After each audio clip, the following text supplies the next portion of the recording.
হুগলি জেলায় স্থাপিত তারকেশ্বর মন্দিরের ইতিহাস কী এবং কে স্থাপিত করেছে, আর এই মন্দিরের পাশে থাকা সরোবরের নাম দুধপুকুর নামে কেন পরিচিত? চলুন আমার প্রথম প্রতিবেদন তারকেশ্বর মন্দিরের অজানা ইতিহাসটি শুনে নেওয়া যাক। বহু বছর আগে উত্তরপ্রদেশে বসবাসকারী বিষ্ণু দাস ও তার ভাই ভারমাল্য তাদের দুজনের সমগ্র পরিবার সহ পশ্চিমবঙ্গের হুগলি জেলায় চলে আসেন এবং এখানেই তারা তাদের পরিবার নিয়ে বসবাস করেন। তাদের গোশালায় একটি গরু ছিল, গরুটির নাম ছিল কপিলা। রাজা ভারমাল্য গরুটিকে গোচারণের জন্য মুকুন্দরাম গোয়ালার কাছে দিয়ে আসতেন। হঠাৎ একদিন রাজা ভারমাল্য লক্ষ্য করলেন যে কপিলা নামক গরুটির গোদুগ্ধের পরিমাণ কমে যাচ্ছে। রাজা ভারমাল্য এর কারণ গোয়ালা মুকুন্দরামের কাছে জানতে চাইলে মুকুন্দরাম তা বলতে না পারার কারণে রাজা ভারমাল্য তাকে কটু কথা শোনায় ও তাকে ধিক্কার জানায় এবং রাজা ভারমাল্য তাকে সন্দেহ করেন। দুঃখে মুকুন্দরাম বাড়ি ফিরে আসেন এবং মনে মনে তিনি স্থির করেন এর কারণ জেনেই ছাড়বেন। পরের দিন গোপালক মুকুন্দরাম গরুচারণের জন্য সেই জঙ্গলে নিয়ে যেতেন যেখানে অবস্থিত আজকে তারকেশ্বর মন্দির। গোপালক মুকুন্দরাম ওই কপিলা নামক গরুটিকে নজরে রাখেন এবং তিনি যা দেখেন তা তিনি কল্পনাতেও ভাবতে পারেন না। মুকুন্দরাম দেখেন ওই কপিলা নামক গরুটি জঙ্গলের মাঝে সুন্দর একটি কালো পাথরের ওপর গোদুগ্ধ নিঃসৃত করছে।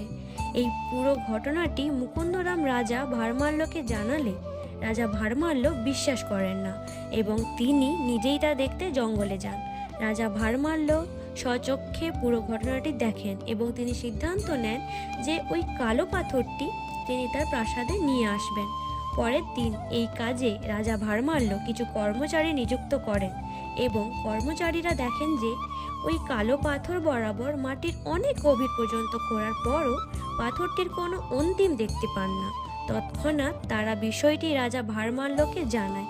রাজা ভারমাল্য বিষয়টি শুনে বিস্মিত হয়ে যান এবং ওই দিন রাতে রাজা ভারমাল্য স্বপ্নে দেখেন বাবা তারকনাথ তাকে বলেছেন জঙ্গলে যেই স্থানে কালো পাথরটি আছে ওই স্থানে তার মন্দির স্থাপিত করতে এবং আরও বলেন পরবর্তীকালে বিভিন্ন জায়গা থেকে তার ভক্তরা তাদের সমস্যা নিবারণের পথ খুঁজতে এখানেই আসবেন এবং এই স্থান তীর্থস্থানে রূপান্তরিত হবে।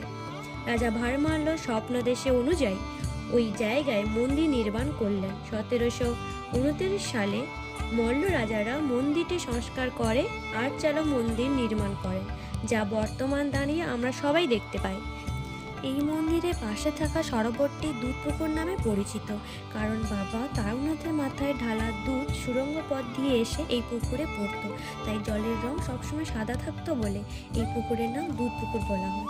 শোনা যায় এই পুকুরে স্নান করলে মনের ইচ্ছা পূরণ হয়, তাই আগত সমস্ত ভক্তরা বাবার মাথায় জল ঢালার আগে এই দুধপুকুরে ডুব দিয়ে স্নান করে শুদ্ধ হয়ে তারপরে যায় বাবার মাথায় জল ঢালতে। আপনারা সবাই যান এবং এই তীর্থস্থান দর্শন করুন। আজকের প্রতিবেদনটি কেমন লাগলো জানাবেন এবং এই ধরনের প্রতিবেদন শুনতে চ্যানেলটি সাবস্ক্রাইব করে রাখুন।